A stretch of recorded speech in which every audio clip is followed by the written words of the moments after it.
bambino dei riccioli d'oro, da Gianni Ingram.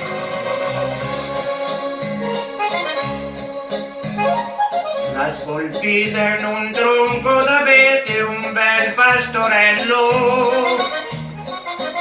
dall'altare di quella capanna che guarda la valle.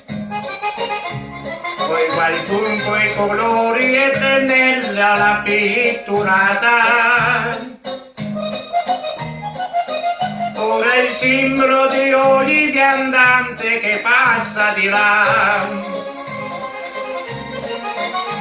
Madonnina dai riccioli d'oro sta pregando, tu dimmi perché.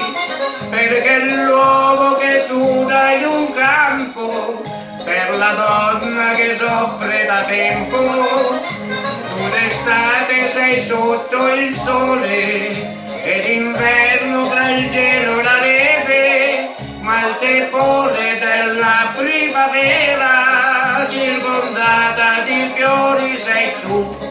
Filo diretto col paradiso, non hai malati un confonde un sorriso. Prega tuo figlio, digli che noi siamo cristiani e siamo figli tuoi.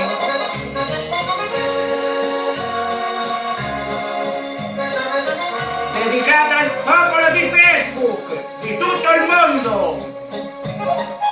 Son passato un mattino d'autunno sul verde sentiero.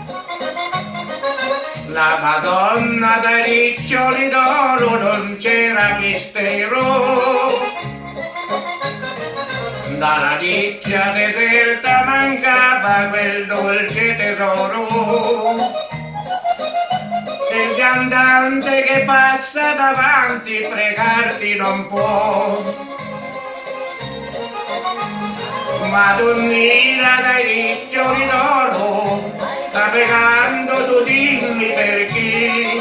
Perché l'uomo che suda in un campo per la donna che soffre da tempo.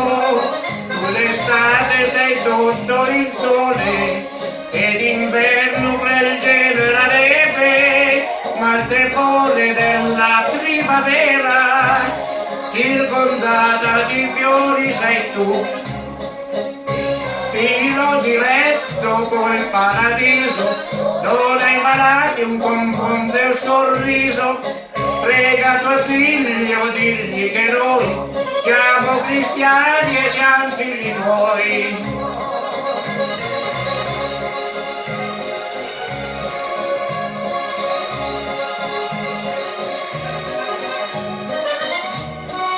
Ciao Liliana! Ciao Cristina! Pastorello pittore di un tempo, c'è urgente bisogno di voi. La Madonna dei riccioli d'oro ritornate a rifare per noi. Filo diretto col paradiso, non ai malati un confonde un sorriso. Prega tuo figlio, digli che noi siamo cristiani e siamo figli tuoi. Siamo cristiani e siamo figli tuoi.